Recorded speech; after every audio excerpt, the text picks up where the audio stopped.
51 के 51 सीटों पर जो कल बीजेपी की सूची आई है, सभी प्रत्याशी प्रचंड बहुमत से जीतेंगे और प्रदेश की जो शेष सीटें बची हैं 80 की 80 में बीजेपी ही जीतेगी। विपक्ष पूरी तरह से प्रदेश से साफ हो रहा है। तो अजय दुबे के पास चलते हैं। अजय, सवाल यही था कि जो कैंडिडेट्स हैं, जो उम्मीदवार हैं, उनके नामों को जानने सुनने के बाद लोगों का क्या रिएक्शन है? क्या उन्हें पता है कि हेमा मालिनी फिर से चुनाव लड़ रही हैं, रवि किशन चुनावी मैदान में हैं, या फिर सीधा एक तरफ की मोदी को ही वोट देनी है? बिल्कुल, बात अभी भी हम कर रहे थे, तमाम लोगों से कर रहे थे। फिर एक बार चलते हैं और उनसे बात करते हैं, समझते हैं कि क्या ये बात कह रहे हैं। उम्मीदवार कितना बड़ा प्रोफाइल होता है, कैसे देखते हैं सर आप? उम्मीदवार इंपॉर्टेंस रखता है कि जो पीएम का ब्रांड वैल्यू है उससे बीजेपी का काम हो जाता है?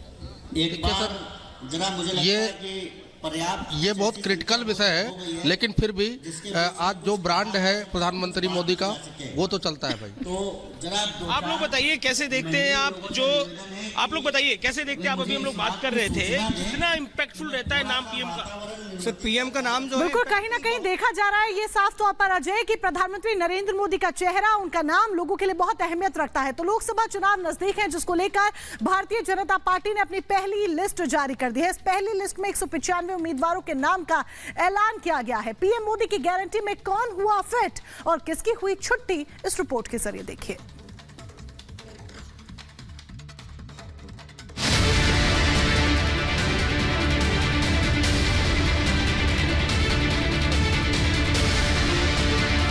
एक 195 सीट्स का निर्णय हुआ। माननीय प्रधानमंत्री जी वाराणसी से चुनाव लड़ेंगे।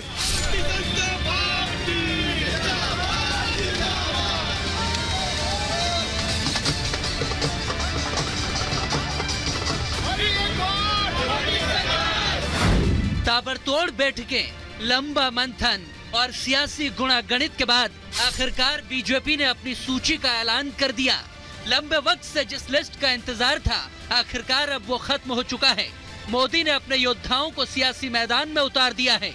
बीजेपी ने 24 के चुनाव के लिए अपने 195 उम्मीदवारों के नामों का ऐलान कर दिया।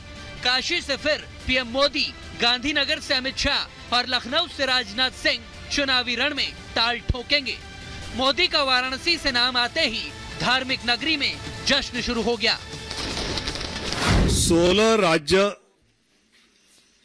और 2 केंद्र शासित प्रदेश में से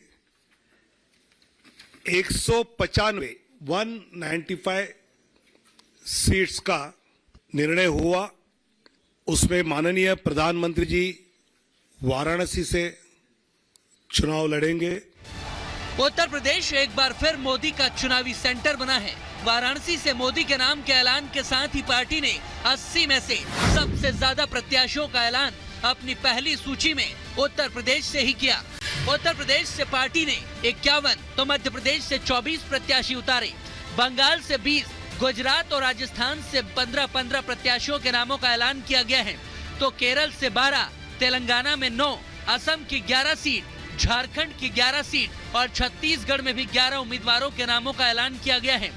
दिल्ली में 5 प्रत्याशी उतारे तो उत्तराखंड में 3, अरुणाचल प्रदेश में 2, जम्मू कश्मीर में 2, गोवा, दमन दीव, अंडमान निकोबार और त्रिपुरा में एक प्रत्याशियों के नाम का ऐलान पार्टी ने कर दिया है।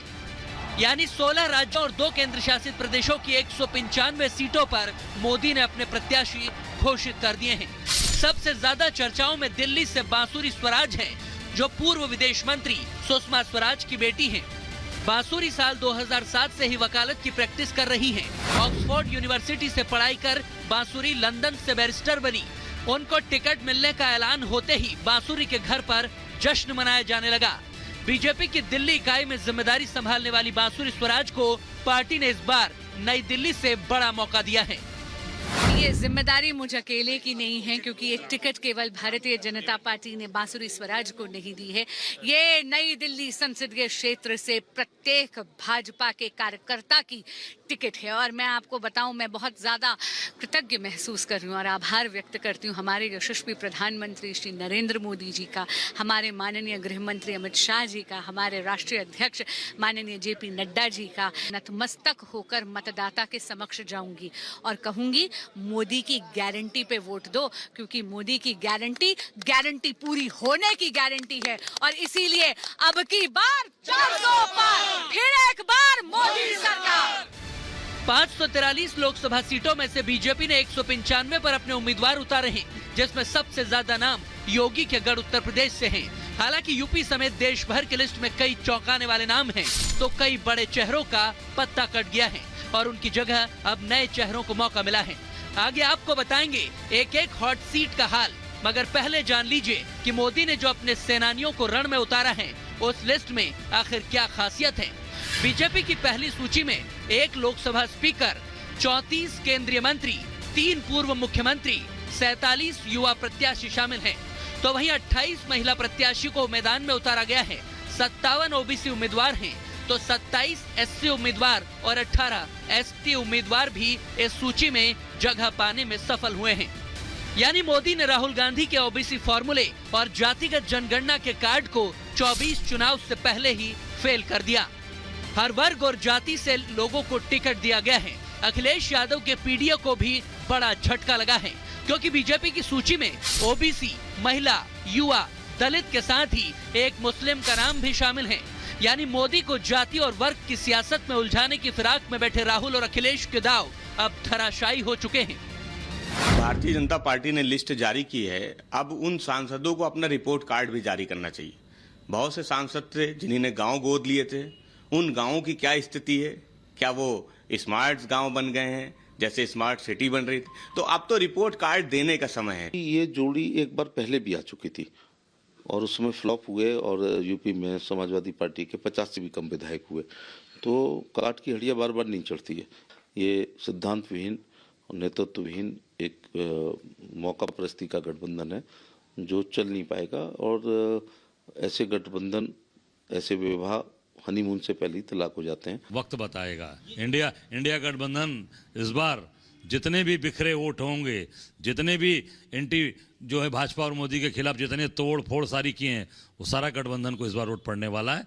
इस बार लड़ाई चौकस होगी, मजबूत होगी इस बार लड़ाई। यहाँ उत्तर प्रदेश से दिल्ली तक मोदी ने लिस्ट में ऐसे नाम शामिल किए हैं जो चौंकाने वाले हैं। पूर्व केंद्रीय मंत्री हर्षवर्धन का टिकट काटकर मोदी ने प्रवीण खंडेलवाल को चांदनी चौक से प्रत्याशी बनाया है। एक बहुत छोटे कार्यकर्ता को प्रधानमंत्री श्री नरेंद्र मोदी ने और भाजपा नेतृत्व ने एक बड़ी जिम्मेदारी दी है और हम सब चांदनी चौक के कार्यकर्ता मिलकर के उस जिम्मेदारी को बखूबी निभाएंगे।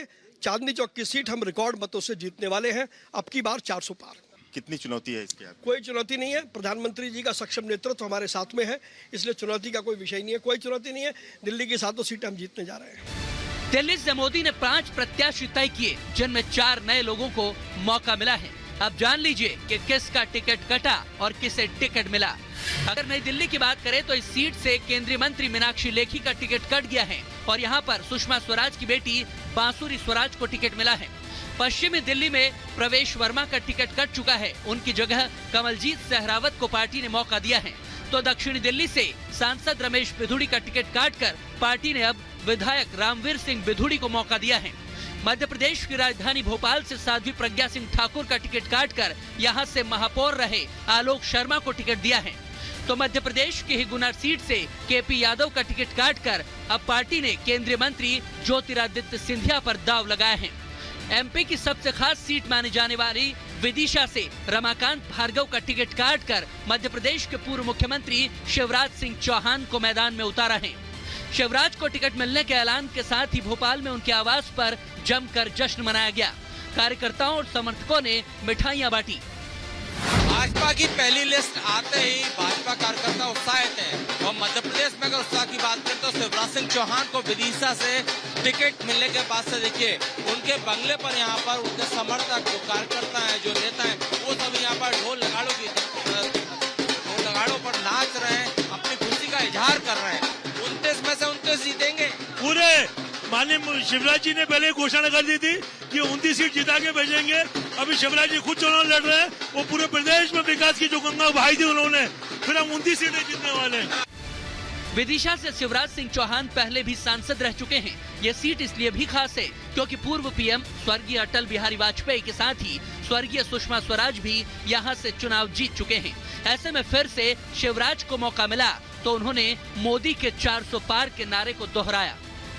युग दृष्टा युग पुरुष प्रधानमंत्री श्रीमान नरेंद्र मोदी जी को, यशस्वी राष्ट्रीय अध्यक्ष श्रीमान नड्डा जी को, आदरणीय अमित भाई साहब को बहुत बहुत बधाई देता हूं। बहुत सुगठित, बहुत संतुलित टीम भारतीय जनता पार्टी ने मैदान में उतारी है और गर्व का विषय यह कि प्रधानमंत्री नरेंद्र मोदी जी के नेतृत्व में अद्भुत और अभूतपूर्व विकास देश का हो रहा है। जन कल्याण के काम भी इतिहास में दर्ज हो रहे हैं, समाज के हर वर्ग का कल्याण। और अब प्रधानमंत्री जी का जो संकल्प है विकसित भारत, उनके नेतृत्व में, उनके हाथों से यह संकल्प पूरा होने वाला है। मुझे प्रसन्नता इस बात की है कि उस संकल्प की पूर्ति का छोटा सा माध्यम हम भी बनेंगे। मध्य प्रदेश में मिशन 29 में जुटी बीजेपी ने अपने ज्यादातर पत्ते खोल दिए हैं। पार्टी के प्रदेश अध्यक्ष वीडी शर्मा को फिर से खजुराहो से उम्मीदवार बनाया गया है, तो भोपाल से महापौर रहे आलोक शर्मा को इस सीट को जिताने की जिम्मेदारी मिली है। माननीय प्रधानमंत्री जी ने जो देश की जनता को मोदी की जो गारंटी है उसके आधार पर हमें विश्वास है कि जो 195 प्रत्याशी घोषित हुए हैं और मध्य प्रदेश के अंदर 29 में से 24 घोषित हो गए, हम 29 की 29 सीटें जीते।